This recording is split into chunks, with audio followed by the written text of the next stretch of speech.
First off, disclaimer, we are not harassing this commenter. We are using this as a learning experience. This is not the only person who left a rude comment on the video that this links back to, as well as one of my recent videos about my past dog skeleton. Most people are not used to seeing somebody keep the articulated skeleton of a past pet. It's pretty out there. It's not something most people even know is an option, so when people do see it, they make judgments. So this is Gunner. This is him right here. And he's not the only dog I've had in my life. These two are my current dogs. That's Klaus and that's Willow. I've got my old boy Roman, and I don't really have a picture of him on here, but there's my other guy Bear. And fun fact, Bear and Roman are actually right here in this, it's a glass pendant that has cremated remains. And this glass pendant has a lot more in common with this skeleton than most people seem to think. So right there is Roman's cremated remains, but we're going to take a closer look at Bear the Pomeranian's cremated remains. So this is the inside of the box. This is what's left of Bear. And in case you weren't aware, cremation is where you essentially light the animal's body on fire and you keep the ashes there left over. And do you notice anything interesting about these ashes? The majority of what's left over after you cremate an animal are going to be bone fragments. The majority of those ashes left behind are actually just cooked out bones. So this and that are essentially the same thing, they're just a different presentation.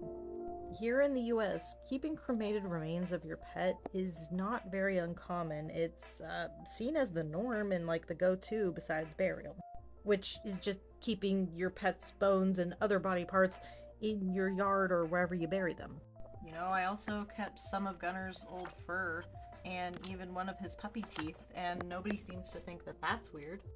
Heck, for my Rottweiler now, I have a number of his puppy teeth, and I do plan on keeping these, hopefully for as long as I'm alive.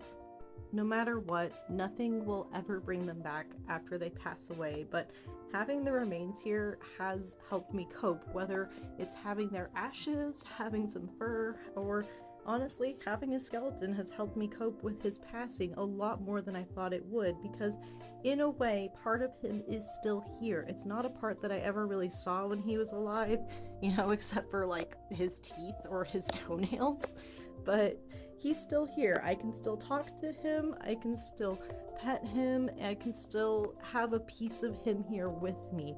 And if you've never lost a pet or lost a loved one, I don't know how to explain that to you. It's unfortunately one of those things that you have to experience to understand. How somebody copes with grief and copes with loss is going to be individual to them. For a lot of people, this would be going too far. This is not something that they would want to have of their pet. The same way I could not have like a taxidermy mount of my pet. Seeing them like that would break me, but I know people who have taxidermy mounts of their past pets. Do what's best for you, and don't judge other people for how they deal with grief.